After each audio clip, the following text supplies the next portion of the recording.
So, the basic design of this wrapper is similar to what we have previously. So, 1500 wrapper. So, 1500 wrapper previously for the SOC testing. So, we could wrap the core. So, we have to consider this scan chain and input outputs of this core and put them onto this wrapper scan chain. So, we have to somehow design the wrapper so that we can it can be applied in serial mode, parallel mode and all those things. Now, that problem gets extended further, because for testing the router also I need to put it into a wrapper. So, since this core and router, they become an integral part in any system. So, they are taken together and this entire wrapper design is done taking both of them together. So, this core and router, they can talk to each other. There are signals connected through the local channel of the router, the core is connected.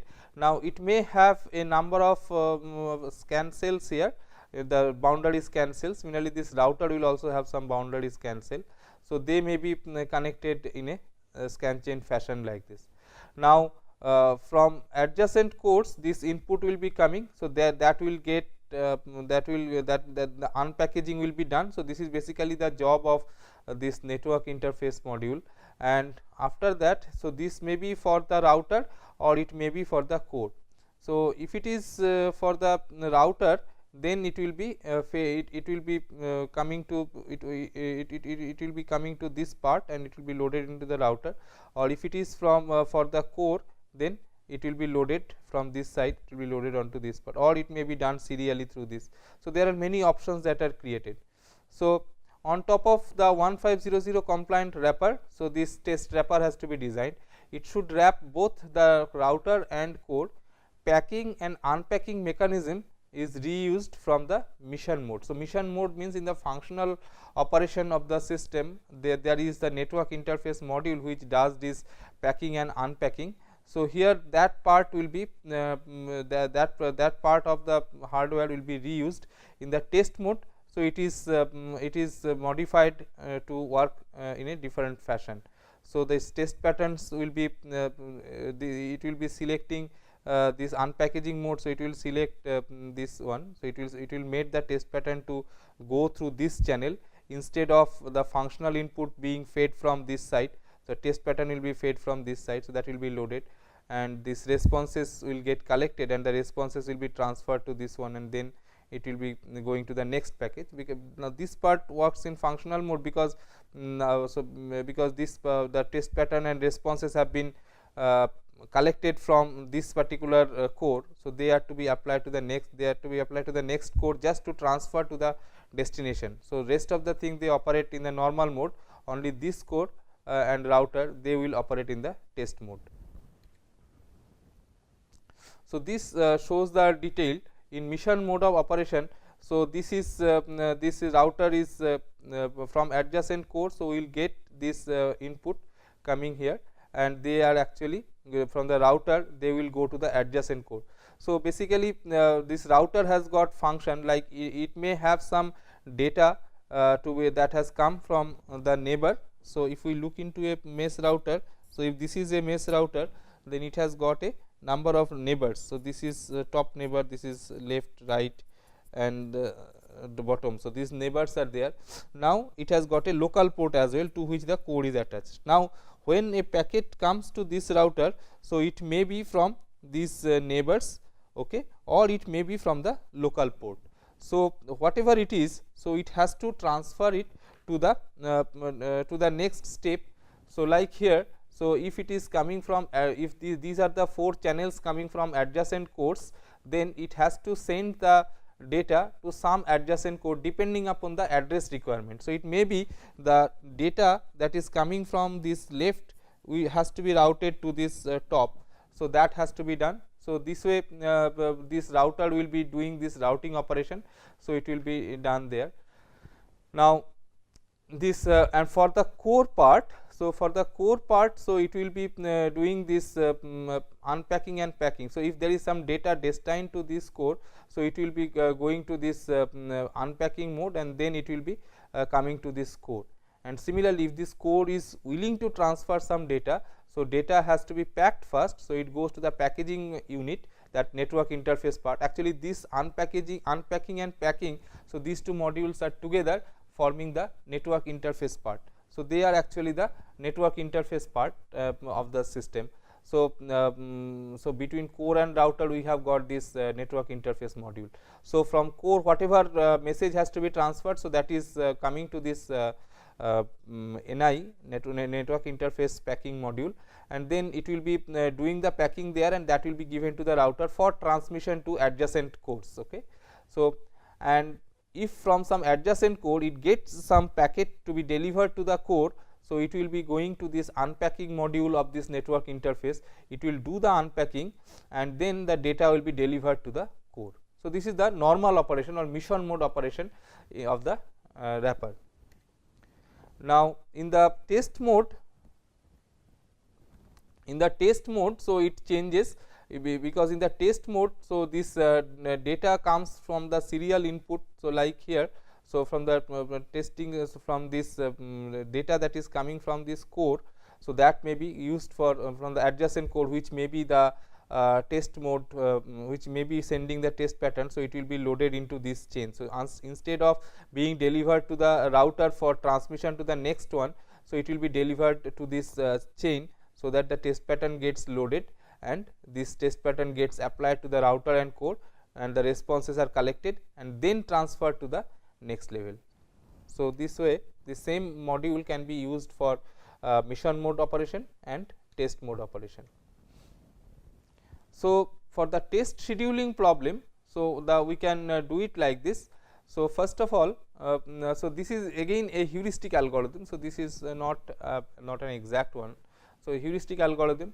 So, what it does, it permute cores in the order of test time. So, so we arrange the cores in terms of their test time, whichever core requires highest test time. So, that is done first, and that way, and permute all input output pairs. So, we try out some IO pair permutation, and for each permutation we find some free IO pair. So, we take up the first core and see whether any IO pair is free or not, check for resource conflict, schedule the core.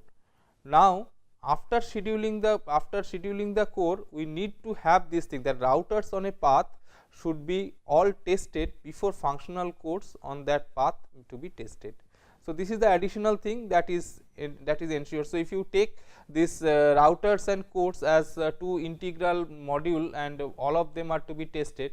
So, and there is a precedence relationship, we can say that it gives rise to a precedence relationship between the test modules, that is the router testing should be done, for all the routers on the path should be tested first, then only the cores on that path can be tested. So, this gives rise to some precedence constraint, and then we can use this constrained test scheduling problem that we have seen previously. So, in the SOC testing part, so that can be utilized for doing the testing. Okay. So, of course, with the modification that now it has to go through these routers only. Routers can be tested concurrently with cores. So, this is possible. So, whenever we are testing one router, one core, so we can test more routers, because they are not going to conflict. And this one, if we assume that the router responses are evaluated locally near the router, in that case we don't have we don't need to transfer the router responses to the IO, to the output port. So, that way it will give rise to saving. Okay. So, at least one IO pair should be used for router testing at any time, because I have to always do that router testing continually to make this code testing problem proceed. Okay. So, to proceed through the stages, so I need to have this router testing done continually. So, this is the thing that we have to have one IO pair dedicated for testing the routers. So, this is the integrated test scheduling problem. So, it says that all these routers are tested, one of the two IO pairs can be used for testing. So, we are first this input 1, there are two IO pairs, input 1 and input 2. So, since these are the channels through which the test will be done, so if we are proceeding like this, then all these IO pairs are these routers are to be tested, whether if this is for the multicast situation, this is for the unicast situation, but whatever we do, so we need to test the routers on the path. So, all these routers are tested, one of the two IO pairs can be used for code testing. Now, channel width utilization, if we see, then so if we have situation like this, that if the channel width is say 16 bit, so we say the flits per second. Actually, what is happening is that if we have got say if we have got a packet P between one router to the next router, I have got a number of parallel lines. Now, in one time unit, so how many bits we can transfer? So, that is equal to the width of this channel. Fine. Now, if the width of the channel is say 16 bit and a packet has got say 32 bit, that means I have to transfer it over two successive transfers, okay, or to send the packet over two successive transfers. So, this is known as fleet. So, in one clock how much data you are transferring. So, in NOC terminology, so that is called a fleet. So, we have got something like fleets per packet. So, per packet how many fleets are necessary, and we know that this transfer is taking a fleet, and one fleet takes one clock cycle to traverse through a link, and depending upon the router design, one fleet may take 1 to say 5 cycles it would go through the router. So, that depends on the router design, but that is known at the time of design. So, you see that if we have got say 24 packets, then the fleets per packet is 2, and in this case the test cycles needed for this one is 38. So, this is basically after taking care of this overlapping this parallelization and pipelining of packets being transferred and all that. So, it can be computed. So, that is equal to the 2, because in one 16 bits will be transferred and the next one is 8 bit, but 8 bit will be transferred as 16 bit. So, this requires 38 clocks test cycles. So, this is similarly if there are 146 packets in for core 2. So, there are 13 fleets per packet, and this is the number of test cycles, whereas for channel width 32. So, we have got the corresponding figures like this. So, since the channel width is fixed, okay, so between two routers the channel width is not flexible, unlike this SOC testing where the TAM width may be flexible, may be fixed, and we have seen that making the TAM width flexible could reduce this test time significantly. So, that way that option does not exist in NOC testing. So, channel width is fixed. As a result, there will be lot of channel width that is not fully utilized, like here the first time I am sending 16 bit, but for the next time I am sending only 8 bits, but I have to have data for 16 bits in the second case as well. So, how can we use this idle channel width? So, we can have some variable on chip test clocks. So, this on chip test clock, so if it can operate at different frequencies. So, we use faster wrapper test clocks on cores with idle channel width. So, they have got idle, the channel is remaining idle. So, we can transfer more data, more test data onto that time. As a result, so these cores they will get more test patterns in shorter time. So, this can be useful, this can be done, and we can use this idle channel. So, if the channel width is W and this wrapper scan chain width is W dash, n fleets can be transported in parallel to core in one clock cycle, where n is equal to W upon W dash, because wrapper scan chain width is W dash. So, that means in one transfer I need only W dash bits. So, if I have got if the channel width given is W, which is so for example, if say W equal to say 32, okay, and this W that is the channel width from the channel width of the NOC, and for a particular core this wrapper scan chain width say W dash equal to say 8, okay. So, that means, so I can transfer so 32 by 8, that is 4. So, 4 number of fleets can be transported in parallel. So, that way the destination it will receive more amount of test data per unit time. So, if the destination has got if the core can be tested at a higher frequency, then this can be used for that. So, additional cores can be selected to further reduce test time. So, you can also say that in this test time I will not be transferring test pattern only for this core, but for some other cores as well. So, it actually violates to some extent that reservation policy, that is the resources are reserved for the test session of a core, but it is that violation is there, but at the same time it saves the time, it saves the transfer time for the other code. So, that way so we use that other code data to be transmitted while we have got idle time for the first core. So, this way we can utilize the idle time of the channels. So, this is the situation. So, this tester, so this slower tester clock can be given to the wrapper, and then we have got a phase locked loop which is on chip. So, that generates from this slower clock, so it generates some faster clock, and this faster clock. So, this wrapper is operating at a faster clock compared to this wrapper.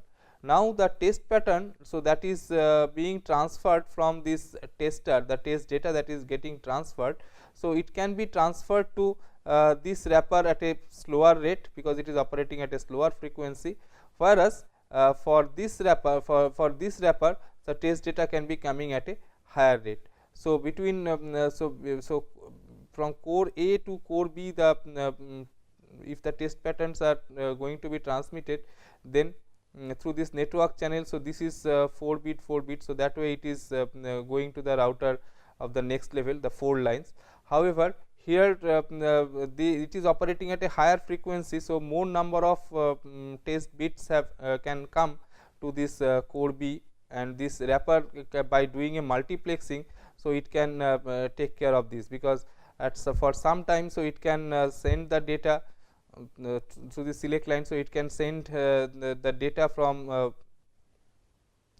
this router data, it can be sent through this multiplexer to this wrapper chain, or it can be so either of these two lines can be sent to this wrapper chain. So, if that more data has arrived here, then they can be transferred using this clock to this channel, okay, to this individual bypass cells, this buffer cells. So, we use slower wrapper clocks on cores with high power dissipation, and then naturally no change on the wrapper design policy, but physical channel can be viewed as n virtual channels now. So, physical channel, so this is the tester clock that is applied. So, packets in channel are like this, A B C, first A B C like that. So, this so test clock on core A is applied as in this way, that is it gets the core for it gets the test pattern for A, and so whenever this A pattern comes, A packets are put onto the channel. So, test clock is given to core A. Whenever B packets are put, so this is given on this clock is given to core B. So, this tester clock, it is from this we derive 3 clocks, this test clock for core A, test clock for core B, and test clock for core C. So, this tester clock is high frequency. So, it is putting the test data for these channels A, B, C one after the other onto the channel in a multiplexed fashion, and then on the at the tester, at the individual cores. So, they are sampled at their own frequencies. So, as a result they get their original test patterns. So, physical channel that we have, so it is viewed as a as n virtual channel. So, if there are n number of core test data that is being sent over the same channel here, then that is basically n virtual channels are created. So, all those n channels are getting data simultaneously, and as if as if they are getting the data simultaneously, and they are getting sampled at the corresponding clocks. Next, we will look into another very important issue, like how to handle this power hour test scheduling problem when we are talking about this testing of this NOC based system. So, we have got say n cores, and the tester clock is FT. we can have some faster on chip clock 2FT, 3FT, etc., and there may be some slower on chip clocks FT by 2, FT by 3. So, these are the derived clocks from the system clock. Then the test policy or the test scheduling policy, it is not only determining the assignment of cores to IO pairs, their schedule and all that, it also needs to determine a clock for each core. So, which core has to be tested on at which clock, such that there is no resource conflict, that is the first thing. Then the system test application time is minimized. So, overall test time gets minimized and power constraints are not violated. So, power constraints are to be taken care of. So, so these are the three things to be done, and that is actually the power hour test scheduling problem. So, each core has got associated with it a set of on chip clocks. So, so we have got it is assumed that all these different clocks are available, and this is actually done in the design at the design time. So, designer might have derived a number of clocks. It is normally not the case that for testing we use a number of derived clocks. So, whatever derived clocks are available from the design side, so we have to use it. So, if it is the case that so many derived clocks are available, 3FT, 2FT, the FT is the normal rate, then FT by 2, and these are the slower clocks, this is the faster one. Then each clock corresponds to a power Pij and the corresponding test time Tij, because the power consumption, the dynamic power consumption is proportional to the frequency. So, as frequency increases, the test power consumption also increases. So, we have got this clock. So, for every clock, so we can find out what is the corresponding power consumption. Similarly, if you are testing at a higher frequency, the test time will be less, because it will be able to apply more number of test patterns in a shorter time. So, that way the test time will get reduced by a factor of this higher frequency rate, and this way and on the other hand, if you are trying on a slower clock side, then this power consumption will be low, but this test time will also be high. Now, selection of clock of each core is controlled by a priority calculated by delta p by delta t. So, delta p is if you go to that particular frequency, what is the increase in the power consumption, and delta t is the what is the increase in the time requirement. So, this ratio if we take, then if some core has got a very high figure of delta p by delta t, that means it does not it requires lot of power to be consumed, but without much saving in the test time. On the other hand, if this value is low, that means it is it may be possible that it is requiring very less amount of power increase, but at a considerably high saving in the test time. So, that way this delta p by delta t can be used for selecting the cores, selecting the core and the clock frequency for a core. And more than one cores use slower clocks to utilize virtual channel. So, this is other possibility. So, we use more than one core to use the same slower clock in a using the virtual channel facility. Okay. So, this that can we have seen the virtual channel concept that can be used. So, that is possible. Then another possibility is that use dedicated routing path. So, we can have some so instead of putting all traffic onto one side, maybe we will put some dedicated path for the individual core testing, and that way for XY routing it is definitely dedicated, but if some other routing policy is followed, so it may be that for some part of the router, some part of the network, if we find that it is going to be used very frequently, then we may try to reduce the load on that and try to give some idle time for that path and give it to some other path. So, this way we can put some time gap and on that path, that way so dedicated routing path can help us in that way. Power constraints are definitely to be evaluated. So, power hour test scheduling tries to address all these issues.